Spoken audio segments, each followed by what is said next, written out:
Escape from Tarkov is a game with some of the highest highs Oh my god, I'm a god. I'm a f***ing god. and the lowest lows. In fact, it's the only game in all known creation that can accurately simulate the feeling of having a rhinoceros trample on your testicles.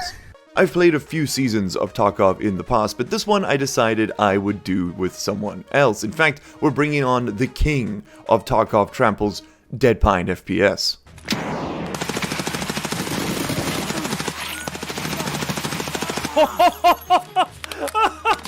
You'll find links to all of his content in the description, but he and I are going to be sharing this series together. All of it will be uploaded to Largely Live, my second channel. You can find a link to that in the description and pinned comment. Please go and subscribe if you'd like to see the future episodes of this series.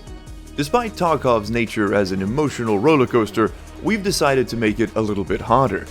A little bit harder core, that is.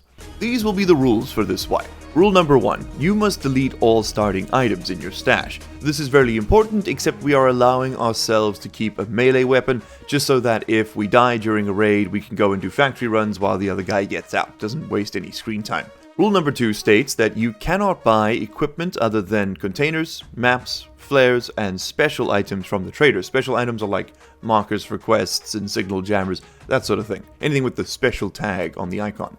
The only exception to Rule 2 is Rule 3, which allows you to purchase items through barter trades from traders, not the flea market, only traders.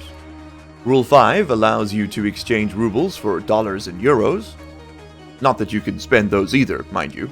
And Rule 6 allows you to sell items on the flea market if you cannot sell them to traders.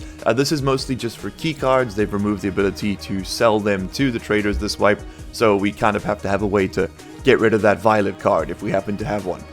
Rule 7 prevents you from taking out insurance on items. This is a metagame mechanic if you don't know much about Tarkov. If you die in a raid, you typically lose everything unless you have it insured, where as long as nobody else loots what you died with, you will get it back in about 48 hours. We are removing that functionality completely. If we die, we lose everything.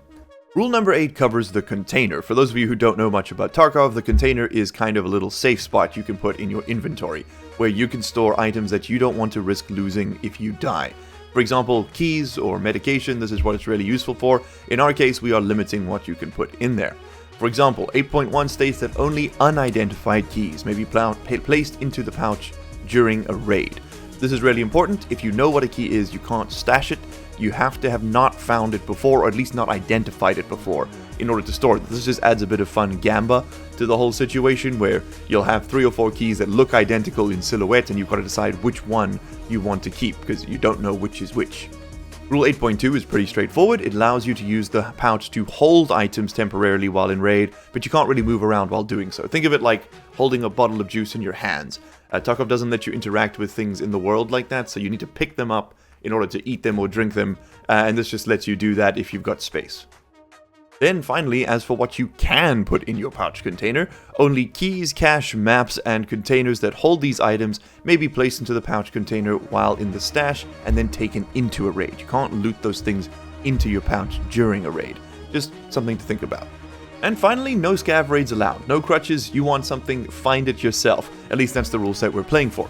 Hardcore is not a religion, guys. You can do whatever you want with it. Use this as a guideline for your playthrough if you want to play along with a friend, but we'd love to see your suggestions in the comments for rules you'd like to see next time, or maybe updated throughout this series. And of course, do not talk about Rule 4. Thank you very much for watching, and I'll see you in the first episode. Bye bye! You made it to the end of the video. Congratulations and thank you. That puts you in the top 3% of viewers. Here's another video that YouTube thinks you're going to like, and here is a list of all the patron and channel member names. If you don't see yours on there, you can find a link down in the description where you can sign up and support this content directly. If your name is on there, well, you probably already know that, huh? So, what are you still doing here?